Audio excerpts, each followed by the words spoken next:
On s'est un peu fait chier hein, devant le match. Pouh, m'en parle pas. Il a mis 12 goals cette saison avec Crotone. Crotone qui est dernier de série A. Pour moi, un futur très bon attaquant de série, hein, Vlahovic. Salut tout le monde, c'est Anthony Docio Calcio et on se retrouve aujourd'hui en compagnie de Julien. Salut Julien, comment tu vas? Salut Anthony. Bah ça va. Un lundi, reprise du travail. Lendemain de défaite de Milan. On va Aïe, dire qu'on peut mieux faire. exactement. Alors Julien, dis-moi, on va parler de quoi aujourd'hui? Bah, aujourd'hui, on va parler de différentes choses. Donc, premièrement, le triplé de CR7 qui va te faire taire les critiques après l'élimination de la Juve contre Porto. On va Ouais. parler de l'Inter qui joue mal, mais qui gagne quand même face au Torino.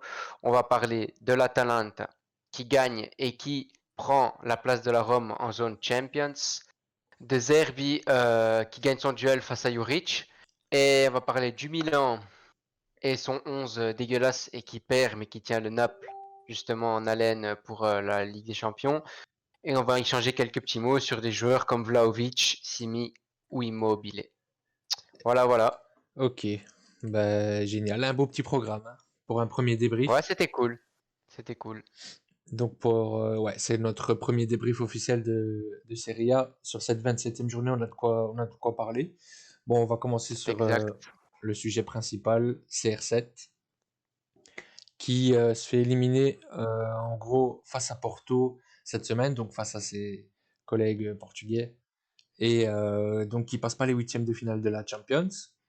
Et donc première année où on a ni Messi ni Ronaldo en quart depuis 2005, je crois. 2005, ouais. Ouais, c'est ça. Donc on sent qu'on passe à une ère un peu différente. On sent que le football est en train de changer. Et CR7, du coup, qui se fait éliminer de la Champions, c'est qui plante un triplé directement dès son Ouais. retour sur le terrain. T'en penses Ouais. quoi? Bah, il a fait taire les critiques, hein. Après, enfin, tu vois, ces derniers temps, j'ai été sur Twitter après le match de la Juve et tout. T'en as beaucoup qui disent, ouais, voilà, il sort dangereusement. Si l'arbitre il lui met la rouge, il met pas son triplé, blablabla. Ouais, ok, ça va. C'est vrai, il y a rouge, mais le gars il te plante un triplé Ouais, et en dehors de la faute, il réagit il quand est, même voilà, sur le ah, terrain. c'est ça quoi. Il réagit sur le terrain, le gars il te met un triplé et il te met pas des goals dégueulasses, c'est une tête. Un Euh, penalty et une un frappe penalty ouais, et une belle frappe avec un bel enchaînement, du passement de jambe, gauche. frappe du gauche, Mhm. magnifique. Du coup, bah, après la Juve, ok, bah, encore une fois, il sauve la Juve quoi. Et donc le débat qui dit que CR7 doit rester à Juve ou pas, on va en toucher quelques mots dans cette fin de vidéo, mais pour moi, CR7 il est Mhm. top quoi. Enfin, Et il a ouais. encore montré. Et on va faire également un débat là-dessus sur une vidéo un peu plus complète aussi, un peu plus tard. Mais on vous dira en fin de vidéo notre avis si CR7 doit continuer à la Juve ou si la Juve doit continuer avec CR7. Et ou alors s'il partira à Paris, au Real ou je ne sais où encore. Et si deuxièmement, bon, on va parler de l'Inter, comme j'ai dit, l'Inter qui gagne encore une fois face au Torino d'une manière un peu, bah, je dirais d'une manière de champion, c'est-à-dire qu'ils vont gagner avec le mental, ils ont du réalisme, de la réussite, peut-être un peu de chance, certains diront, mais voilà, l'Inter gagne et ils viennent d'enchaîner leur huitième victoire d'affilée. Mhm. C'est Chose déjà qu'ils avaient déjà arrivé, faite, ouais. ouais, c'est déjà arrivé une seule fois dans ce championnat. Ils ont été interrompus par la Samp. Un peu bizarre que l'Inter perde contre la Samp. Mais ici, ils viennent encore une fois de faire leur huitième victoire d'affilée. Et qui peut les arrêter pour le prochain Scudetto, puisqu'ils vont enchaîner Sassuolo. Ok, ça peut être compliqué, mais ça va. Et Bologne et Cagliari, je crois. Ouais. Du coup, après, il y a Naples, ok, c'est aussi un gros morceau, mais tu as trois matchs que l'Inter peut potentiellement faire 9 points. Et s'ils gagnent, ils gardent leurs 9 points d'avance. Et ils peuvent encore les creuser, C'est ça creuser en fait. l'écart. Je pense que pour moi, c'est triste à dire pour un Milaniste, mais ils se dirigent tout droit vers le titre. Ben, en sachant que là, ils ont 9 points d'avance, ils ont vraiment un confort en fait en abordant les matchs et Ouais, ils sont super bien, quoi. Ils sont tranquilles, ils laissent les adversaires venir, limite ils jouent de moins en moins bien, mais ouais, c'est ils ça. gagnent quand même et je crois que c'est ça qui va faire la différence à la fin du classement parce que maintenant Milan, je sais pas si on peut encore les considérer dans la course puisqu'ils sont Non. vraiment mentalement, j'ai l'impression qu'ils sont plus dedans et la Juve sont beaucoup trop loin. Même s'ils gagnent tous les matchs, ils doivent espérer 3 ou 4 défaites de l'Inter, ce qui arrivera certainement pas. Après, ils Donc, doivent encore jouer contre l'Inter, hein, tout est possible. Moi, je pense que la Juve, ouais, mais c'est assez tard, hein. C'est c'est un- l'avant-dernière journée, je crois. s'il y a un petit miracle, c'est la Juve qui peut le faire, quoi. Parce que le Milan, Mhm. enfin, on en parlera après, voilà. Les circonstances font que, mais je pense que l'Inter va aller au Scudetto, hein. Ouais, bah c'est clair quand tu vois, en fait, comme on avait discuté, eux qui n'ont pas de match européen, ça leur fait, à mon avis, le plus grand bien, parce que tous les Européens perdent des points après leur match d'Europe. Ouais, La Rome a perdu son match contre Parme, Milan a perdu contre le Naples. Enfin, tous ceux qui ont. La Juve a gagné, mais ils avaient perdu l'Europe, donc c'est ouais, encore autre ouais. chose. Donc voilà, l'Inter, ils sont vraiment hyper bien partis. Et je pense, franchement, ce serait une grosse déception pour eux si cette année ils sont pas champions avec l'avance qu'ils ont maintenant. Ouais, ouais, ouais, ce serait une saison 0 et là alors il faudra remettre Conte sur les rails et lui dire voilà tu t'élimines en Ligue des Champions, t'as de l'avance et tu perds mais ça n'arrivera pas je pense. Ils sont vraiment bien en place et c'est une équipe à la Conte, solide, C'est ça, une équipe de championnat. voilà exactement. Sur ce, on peut passer au point numéro 3, Yes. qui est l'Atalanta, une demi-surprise, entre guillemets, qui chaque année nous fait la même. Ils commencent pas très bien leur championnat. Deuxième partie de championnat, ils sont bien chauds et ils enchaînent des belles victoires. Ouais. Ici, bah, ils ont perdu la semaine passée contre l'Inter, mais là, ils ont repris le rythme qu'ils avaient l'habitude de prendre. Ils ont Ouais. gagné. Luis Muriel, il a encore mis un goal, un goal Le magnifique, Joker. Ouais. le J'ai Joker de vu. luxe. Malgré, en fait, ce qui est bien, c'est que malgré le départ de Gomez, Ilicic qui est un peu en méforme, Zapata qui fait pas une grosse saison, bah, ils arrivent quand même à faire leur petit parcours. Et là, ils sont quatrième. Ils C'est rentrent. ça, ils sont quatrième. Ils remplacent la Roma en zone champion, c'est-à-dire que hop, ils repassent en Champions League et du coup ben ça va être compliqué pour la Rome ou bien même Naples, même si Naples a un match de retard. Mon rappel, c'est contre la Juve. Hmm. Et je pense Ouais, que c'est également les derniers espoirs italiens en Ligue des Champions. c'est Parce ça. que la Lazio, bon, ils ont perdu Ouais. 4-1 au Bayern. On va, à mon avis, pas trop espérer. Mais eux, ils ont perdu que 1-0 contre un Real Assez mi-figue, moyen, mi-figue, mi-raisin. avec un goal de Mendy qui sort un petit peu de nulle part, on va dire ça comme ça. Une Ouais, carte rouge pas méritée, donc ouais. franchement, il y a moyen d'aller les chercher. Bon, après, ici, Benzema, il est de retour. Il a fait mal en championnat. Hazard Je dis que blessé, ça hein. va. Ouais, bah bon, ça, comme d'hab. T'as l'habitude, ouais. Mais je dirais que ça va quand même être compliqué pour l'Atalanta, même si c'est faisable, mais si KB9 il est là, KB9 comme on dit, ça va être compliqué. Exactement. Ben, franchement, ce serait un beau match, hein. Je pense un des plus beaux matchs à Ouais, ouais, suivre. j'ai Et regardé. peut-être que l'Atalanta va également suivre son parcours en championnat. Ce Et qui serait sait, ouf. piquer encore une place de Champions League à une équipe comme la Rome ou la Lazio qui mérite aussi, mais qui sont C'est moins. l'orgueil italien en Europe, hein, c'est fou, hein. Ouais. C'est quand tu penses il y a 5 ans, ils étaient nulle part, 5 6 ans, et là enfin c'est Bah, vraiment top. j'ai l'impression que Gasperini, il y est pour beaucoup, hein, quand même. Ouais, ou bien je pense qu'ils prennent quand même des petites piqûres dans le bras de temps en temps, parce que quand tu les vois courir comme des acharnés pendant Non, 90 minutes, tu te demandes quoi. c'est la tactique, tout ça, c'est le placement. Je rigole, ça. Ouais. Non, mais ce serait un beau sujet à analyser, leur façon de presser, de jouer haut et leur façon de jouer, tout simplement. Ouais. Ah ben après, on va parler de Zerbi contre Juric. On Ouais. a fait une vidéo En parlant qui parlait d'entraîneur tactique, ouais voilà, en parlant de tactique, de nos 11 idéaux, idéaux. Wow, exactement. dingue. Et du coup, toi t'avais choisi des Zerbi et moi j'avais choisi Juric dans mon 3-5-2. Toi, Mhm. tu as des Zerbi dans le 4-3-3 et ici c'est toi qui gagne face à moi. J'ai vu le match et c'était vraiment de part et d'autre des actions de tous les côtés, des goals sauvés sur la ligne, etc. Et ça finit 3-2. Vraiment hyper plaisant, offensif et tout. Ça a vraiment tenu ses promesses. Et les deux équipes, ça en témoigne le classement, hein. Ils sont vraiment bien placés. Après, Sassuolo, on aurait pu s'attendre à un peu plus puisque forcément ils ont fait un début de championnat tonitruant. Mhm. Et là, ils ont descendu un petit peu, maintenant ils reviennent. Donc vraiment deux belles équipes et c'est vraiment les deux belles surprises de ce championnat, en tout cas pour moi. Ouais, c'est clair. Ben, ils ont leur style de jeu propre à eux, hein. Sassuolo qui joue à passe au sol et à l'espagnol un peu. Et Ouais, les Las Verona de Juric qui pressent beaucoup et enfin, physique. qui est une équipe très rugueuse, mais qui joue bien quand même. Et Ouais, bah, en fait, en dehors du top 7, c'est vraiment les deux équipes qui sortent du lot. c'est ça. Et bah, malheureusement, je pense pas qu'ils arriveront à aller en Europe cette année, parce que le top 7 il est assez solide en Non, c'est Italie. compliqué, ouais, c'est compliqué. Peut-être que le Sassuolo, s'il est un peu plus régulier, il peut aller chercher quelque chose, mais ça va être compliqué. Mais en tout cas, c'est les deux équipes qui sortent du lot et qui sont certains enfin, de pas être relégués, de pas, ils sont bien, quoi. Ouais, c'est ça. Et rien à dire, ouais. Des grosses prestations des deux côtés. Berard qui monte en puissance avant l'Euro, par, ex- Il enchaîne, ça fait plaisir. par exemple. Politano qui marque contre la contre le Milan, pardon, et ben voilà, on a un peu du mal avec les ailiers et Chiesa aussi en top forme, ça fait plaisir pour la Ah, nationale. c'est clair. C'est clair et net. Je te laisse parler de mon Milan en premier. Je te D'accord, laisse ouais. planter le décor. Pour pas trop ternir l'image de la vidéo, parce que sinon on va partir en déprime, n'est-ce pas? C'est ça. Donc, Milan, qui perd son match contre le Naples, malgré le, comment dire, la rivalité avec le Naples, Gattuso qui revient au stade. Il n'avait jamais gagné contre Milan, et Non. c'était sa première victoire hier. Bon, on s'est un peu fait chier hein, devant le match. Pouh, m'en parle pas. Il n'y a pas eu beaucoup d'action.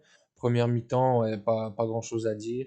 Le Naples avait un peu la main mise sur Ouais, le ouais. jeu, hein. Mais Naples, pour moi, ils ont quand même mérité dans le sens, enfin, ils étaient pas exceptionnels, hein. Si Milan aurait sorti un petit peu ses couilles, joué correctement, etc., bah, ils auraient pu aller chercher quelque chose. D'ailleurs, ils ont pu aller le chercher. Après, ils ont pas sifflé le penalty, c'est discutable, etc. Mais ils auraient pu chercher un match nul avec Kronic, Castillero. Enfin, je suis désolé, mais le 11 de base, il est dégueulasse. Tu as Kronic et Castillero sur les ailes. Léao qui est fantomatique en ce moment. Bon, voilà, il doit prendre l'équipe sur ses épaules, ça marche pas. Le seul qui a fait un match, vraiment un bon match, c'est Tonali qui monte en puissance. Kessié, même lui, était en méforme. Ouais. Donc, D'ailleurs, donc le voilà, but, il y avait rien qui tournait. Et Tomori, il a fait pas mal un bon petit match. Et franchement, c'est mérité, une défaite. Voilà. Et puis, j'ai une petite stat qui va appuyer cette défaite. Milan à domicile contre les gros, ça perd 0-3 contre l'Inter, 0-3 contre l'Atalante, 1-3 contre la Juve. Ça fait 3-3 contre la Rome et ça fait match nul contre le Naples. Alors qu'à l'extérieur, ils gagnent contre la Rome, ils gagnent contre l'Inter, ils gagnent contre le Naples. Donc, je sais pas, c'est bizarre, il n'y a pas de supporters, il n'y a pas de pression ni à domicile, etc. Et ouais, c'est Milan, ça. clairement, à domicile, ils sont dégueulasses, je comprends pas pourquoi. Je sais pas si on peut comparer ça avec du domicile extérieur, parce que on Non, je sait. sais, mais c'est des stats, voilà, il n'y a pas les Ouais, supporters, etc. Donc pour moi, ça rentre pas en compte, mais c'est quand même bizarre de voir que Milan, bah, à l'extérieur, par exemple, à Old Trafford, ils ont fait un match de fou. J'espère qu'ici, à San Siro, ils vont pas se chier dessus, parce que voilà, Pioli, il a pas fait jouer Kiar, il veut faire revenir Ibrahimovic, mhm. Benacer, etc. pour Manchester. Bah, j'espère qu'ils vont pas se reblesser et qu'on va quand même passer le tour, du coup, parce que Bah sinon, écoute, bah, la défaite contre Naples, ça fait chier. c'est pas mal que pour une fois un club italien joue la Coupe d'Europe à fond, l'Europa League en tout cas, Ouais, parce que c'est assez rare et je pense que Milan a le potentiel pour battre Manchester. Quand tu vois le match aller, Milan ouais, méritait ouais, c'est sûr, mais large un point, enfin un point, après, il un manquait nul. Rashford, etc. Moi, ici, il est revenu et je transpire un petit peu qu'il fasse une pointe Bah sur ça va, un hein. Romagnol ou quoi. Non, il jouera pas, mais bon, T'as, voilà. au Milan, t'as Tomori, Kalulu, ça va, ça court, hein. Kalulu, il a même pas joué, il a fait jouer Dalot qui a fait un match Après, horrible sur le côté droit. ici, ouais, le but que Milan prend hier, c'est une C'est Dalot. petite, c'est, Il perd de balle. t'as une paire de balles de Dalot, t'as Kessie qui se jette, et t'as Hernandez qui laisse son flanc grand Ouais, ouais. ouvert, hein, comme d'hab. Donc, y a pas, c'est pas une surprise que sur le flanc d'Hernandez, il y a beaucoup d'espace à chaque fois. Et, Ouais, bah, c'est son système de jeu, hein. Le gars, il est mhm, hyper offensif. À un moment donné, bah, quand il faut mhm, revenir, c'est clair. Donc, alors, c'est c'est, chaud, hein. Bah là, après, tout le monde a mal joué. Je te dis, à part Tonali qui monte vraiment en puissance, ça fait vraiment plaisir. J'espère qu'il continuera, qu'il sera pris à l'Euro. Parce que vraiment, il fait des super bons matchs bah même et je kiffe bien. Donnarumma, il a fait un match pas trop mauvais, je trouve aussi. Le but, Ouais, il c'est sait pas faire dans l'habitude, grand-chose, quoi. la frappe est croquée et Ouais, elle part vraiment dans le petit filet là où il sait pas l'avoir, mais sinon il fait un bon petit match. ouais, habituel, quoi. Mais offensivement, ouais, c'est un peu le néant. Et il n'y a rien, y a personne. Léao, Après, il a eu t'as une petite Rebic qui revient. occasion. Vas-y, vas-y. Je disais, ouais, Léao, il a eu une petite occasion qui croque aussi. Et comme tu as dit, Ouais. Rebic qui est monté et qui est vite Ça, redescendu. Ibra, je suis désolé, mais il te l'encastre, hein, le gardien là, et il a vraiment. Ouais, mais est-ce Enfin que bref. Léao, c'est un pur neuf? Je pense pas, hein. Non, non, c'est pas un pur neuf, il joue pas à sa place, mais il manque d'implication, je trouve. Tu vois, t'es là, t'as pas Ibra, t'as pas Rebic, y a pas Mandzukic. T'es le seul à porter tes coronets, t'as du potentiel, Pioli, il croit en toi et tout, même les supporters, il manque un peu d'implication, j'ai l'impression, il en a plus rien à foutre. Après, t'as des supporters, ils vont dans l'extrême en disant qu'il ressemble à Mbaye Niang, etc., et Mhm. Balotelli, mais non.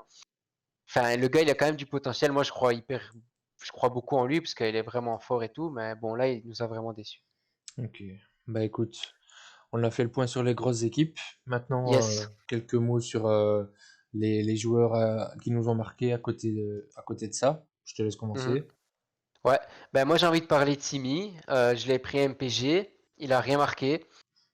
Je l'ai plus MPG, le gars il commence à buter à mort. Non, mais blague à Ah, part, il a mis des beaux buts, Simi, hein. il a mis 12 goals cette saison avec Croton. Croton qui est dernier de série A. Ouais. Donc le gars il va quand même planter 12 goals. Après il y a quelques pénalties, mais quand même des goals dans le jeu. L'année passée en série B, il met 20 goals, donc c'est vraiment une valeur sûre totale. Après, moi j'adore. J'ai un deuxième joueur ici on doit parler, même s'il fait pas partie d'une grosse équipe et qu'on analyse souvent les grosses équipes. Enfin, on essaye de varier un petit peu, mais bon, voilà. Vlahovic. Ici, c'est Vlahovic qui va mettre un triplé et qui va mettre aussi 12 buts cette saison en Serie A, qui bat son record de l'année passée, alors qu'il reste encore une Mhm. dizaine de matchs. Donc, je trouve ça top. Bah, Et ouais. voilà quoi. Aux côtés de Ribéry, je pense qu'il prend un peu d'expérience et tout. Il doit, à mon avis, un peu l'aider. Et bah, c'est un futur, pour moi, un futur très bon attaquant de série, hein, Vlahovic. Il a un gros pied Ouais, gauche, puissant, un peu technique aussi. Et j'aime enfin, beaucoup. il a mis deux buts de renard et un but où il te met une enroulée du milieu de la face de l'adversaire. Ouais, ouais, il est grand, physique, technique, une bonne finition. Moi, j'adorerais que Milan se penche dessus pour le Dopo Ibra, tu vois. Mais Ouais, c'est clair. Un futur bon attaquant, je pense, il va de sûrement Serie A. coûter cher. Et pour la stat aussi, c'est avec Guiri, Keane et Haaland, le quatrième joueur du coup, a marqué au moins 10 buts dans les 5 grands championnats pour les joueurs nés en avant 2000. Ok. Enfin, en 2000 et Ouais. etc. quoi. Après Tu m'as 2000. compris. Ok, ouais, bah, il fait partie de cette génération à mon avis, de futurs Ouais, pas cracks mal. Hein. qui Keane, vont Guiri, Haaland, marquer le foot. c'est des gros joueurs. Hein. Du coup, c'est pas mal. Et ben on avait dit qu'on allait parler d'Immobile qui a du mal à marquer. Moi, je l'aime pas trop, donc on sait déjà mon point de vue. Je voudrais savoir toi, pour le défendre, t'as quoi à dire du coup? Bah écoute, je pense qu'il est pas du tout en confiance, comme j'avais dit lorsqu'on a fait la vidéo buteur. Maintenant ici, il te met un assist pour Luis Alberto et il Mhm. fait son rôle encore, hein, il provoque, il a des grosses occasions. Cordaz, le gardien de Croton, qui fait des beaux petits arrêts. Donc je pense qu'il a un passage un peu sans, Un peu avide, ouais. mais il va revenir très bientôt et enfin, ce serait bien aussi pour l'Italie qui se remette à prendre confiance aussi. Mais Ouais, bon. qu'il reprenne confiance et s'il a envie de se reposer un petit peu et d'être au top pour l'Euro, on va le laisser, hein. Je pense ouais, que s'il commence à remarquer, là, Lazio peut aussi revenir dans les places européennes, jouer la Champions, pourquoi pas. Donc ce serait que du bonus pour un peu tout le monde. Ouais, ouais, ouais, ouais. On va venir sur le mot de la fin, on l'a promis, donc on va parler de CR7. On Yes. va donner notre point de vue assez rapidement pour pas trop Spoiler. spoiler notre vidéo, mais bah, simplement, moi je dis que la Juve, ils ont deux options. Soit ils le vendent, ils investissent dans des jeunes joueurs à potentiel et qui construisent un collectif beaucoup plus rodé avec des joueurs que Pirlo veut, soit il le garde, mais alors il faut quand même investir dans un milieu de terrain parce que derrière il a pas les ballons quoi. Au Real il avait Modric, Kroos, etc. Et ici bah, t'as Rabiot, Betancourt, enfin voilà, il y a peut-être Arthur qui, mais malheureusement il est tout le temps blessé, il joue pas beaucoup. Mhm. Donc pour moi il y a deux solutions, mais moi je le garderai quand même parce que ça reste un joueur qui vient de te mettre encore un triplé là maintenant. meilleur buteur de Serie A et ça reste un top joueur, quoi. Donc, un meilleur attaquant que ça, je sais pas si la Juve va en trouver un. Écoute, c'est parfait. Moi, à mon avis, en tant que supporter de la Juve, je pense que Ronaldo doit partir pour D'accord. changer, enfin, pour faire une secousse au club. En gros, il faut changer le projet. J'ai l'impression qu'il y a trop de mélange dans les envies du club. T'as Pirlo, un nouveau coach avec des nouvelles envies, une nouvelle tactique. T'as Ronaldo Ouais, qui est le meilleur buteur d'Europe qui plante 30 buts chaque saison, mais dans le jeu, tu le vois pas. Et enfin, je pense qu'il faut faire un choix, comme tu as dit. Si tu as ouais. envie de faire l'équipe autour de Ronaldo, tu fais ça. Mais là, c'est clairement pas le projet. Ni l'entraîneur, ni les joueurs sont là pour lui. Donc pour moi, ce serait pas mal de passer à autre chose, de vendre Ronaldo, récupérer peut-être un peu d'argent et d'investir sur un autre projet tactique. Parce que les jeunes joueurs, ils les ont, hein. Si tu regardes la moyenne d'âge de la Juve, elle a jamais été aussi basse depuis des années. Ouais, c'est ça, mais bon, Pour moi, Ronaldo doit c'est partir. c'est un risque. Bon, ben voilà. Maintenant, à vous de nous donner votre avis si pour vous Ronaldo doit partir ou pas de la Juve et pourquoi. N'hésitez pas à réagir en commentaire. Dites-nous si ce que vous avez aimé sur la vidéo, etc. Si on a oublié des choses. Et Exactement. voilà, on va se quitter sur ces bonnes paroles. T'as tout dit. Forza Milan, et j'espère qu'on ira en Ligue des Champions, les gars. Ciao, ciao. Ciao!